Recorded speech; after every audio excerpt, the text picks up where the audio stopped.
everyone, welcome back to my channel. I'm Andrea, for those who are new here. Welcome, and all of my lovely returning viewers and subscribers and friends, welcome back. I really appreciate it. Today I got tagged. Again, I love getting tagged. It's so much fun. Because as I mentioned in a recent tag video, I love doing tags. So when people tag me, it feels like, well, now I have to do it. So I got tagged by Marie from End the Color Green. I will link her channel and her version of this tag below. And this is the interview tag. I was really thrilled when she tagged me. Hi, Marie. Because I love these questions. I'm looking at my phone as usual. I've got the questions. How did it feel to make your first video? Terrifying. Absolutely terrifying. Fun, but terrifying, if I'm being completely honest. I thought, what the heck am I doing? This is ridiculous. So as I was filming it, it was just... and if you go back and watch it, because it's still there, I think you can see the terror in my eyes. Question number 2, did you show anyone your first video before you uploaded it? No, I didn't, because I didn't tell anyone in my personal life that I was even doing this until I was about, 4 weeks, 5 weeks in. And then I told my mom. I think she was the first person. I told a couple friends over time. And so when I did the small YouTuber tag, that was when I announced to everyone that I was doing this. By that point, I was already up to like 90-something subscribers, and only one of them was a friend who had found my channel. And I think I'd only told about 6 or 7 people. So no, I didn't tell anyone or let anyone see it before I uploaded it. I kind of answered 3. So do your family and friends know about your channel? They do now, but they didn't for quite a while. But yeah, they do know now, because I've put it all over social media, so everyone who follows me on social media knows. Are any of your family and friends subscribed to your channel? Yes. Several of my friends have been very, very nice and subscribe, and they watch, and occasionally they leave me comments, which is great. Sometimes I hear more from my friends on other social media platforms, so like they'll say something on Facebook or they'll say something on Instagram, and so I know they're watching even if they don't always leave a comment in the video. So yeah, it's cool having them a part of this.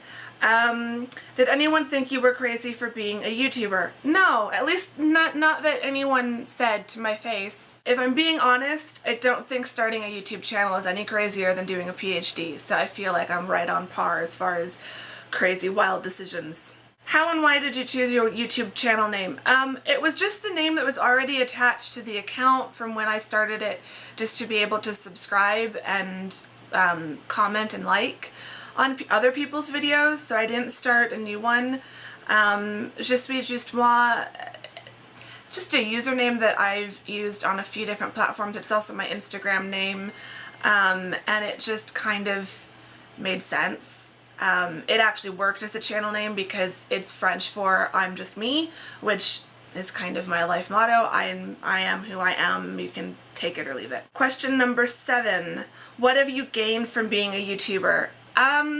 This is really interesting because I feel like I've gained a lot. I've definitely gained some new friends, which I wasn't really expecting, and I love that. I love that I've actually met and gotten to know some people, and we follow each other on other social media, and we support each other's channels. You know, there are people that if we lived in the same town, I would totally want to go out and have a cup of coffee with them or something. So that's great. But another thing I've gained is it's giving me more confidence, which I really didn't think that would happen.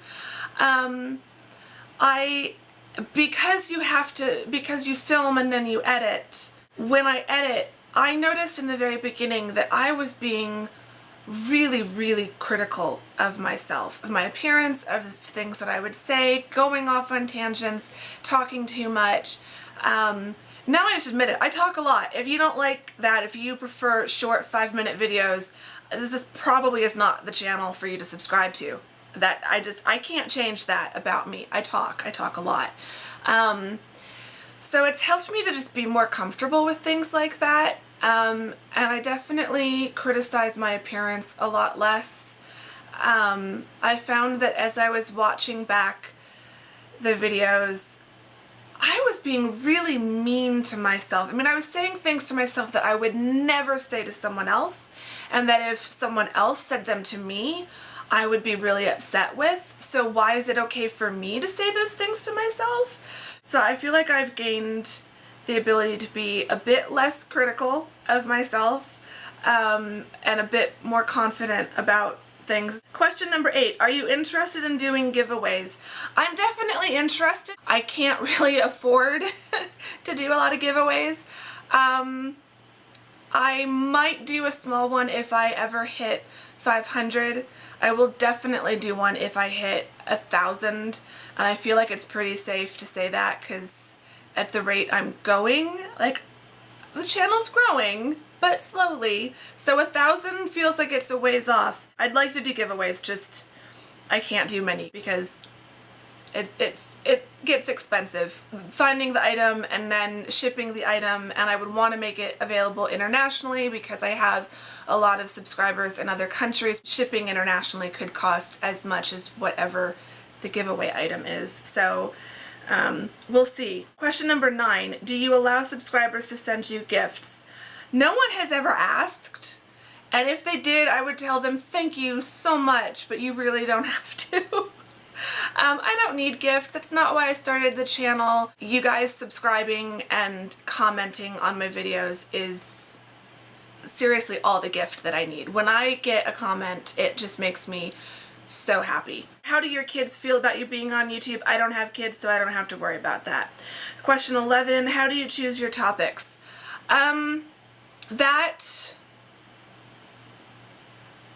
I mean, I started with a long list. I started with a really long list. I've worked through a lot of those items, and that I just get more ideas. So it's just random ideas pop into my head, or sometimes I'll watch a video, like my recent video on feeling like a fraud was in response to a video from Alice Red. So yeah, my video topics come from all over. Question number 12, would you consider collaborating with others to make videos? I feel like I'm at the point now where I'm just starting to feel comfortable enough with YouTube and with the platform that I would be open to discussing collaborations. So we'll see what happens. Question number 13, other than makeup and fashion, what do you like to watch on YouTube? I've recently discovered Lindsay McDonald and Annie Time. And Annie does a lot of film and some TV reviews. She does some crafting. I like her channel. Lindsay McDonald does a lot of film and television reviews, criticism. So my first master's degree is in media arts, so film and TV studies. So those are interesting. And I love Lindsay and Annie. They're wonderful, so I've been really excited to have discovered their channels. And I've also been watching a lot of videos on how to start and do bullet journals because I've decided to start a bullet journal. We will see how that goes. Question number 14. Have you ever loaded the wrong video? No, I haven't loaded the wrong video, but the first video I uploaded, I didn't check it before I uploaded it, so I didn't realize it didn't have any sound. So I had to take it down like 2 seconds after it uploaded. And then those who've been following me for a while know that I've been having trouble with iMovie and with the audio and video being out of sync when I look at it on my computer, but then when I upload it, they seem to play fine for you. So I haven't uploaded the wrong video, but I have had other issues. Question 15. Which do you prefer, filming alone or filming with others? I haven't filmed with anyone else in the room or with anyone like in the video with me. I would like to do that. I really want to do the sister tag with my sister, and I'd like to do the friend tag with some of my friends. 16. You don't have to give names, but are there any YouTubers that irk you? If so, what is it about them that irks you? There's no specific YouTubers, because if I don't watch you if you annoy me. But general types, I'm not a fan of the gossip YouTubers. I don't read tabloids, so I'm not gonna watch the YouTube equivalent of a tabloid.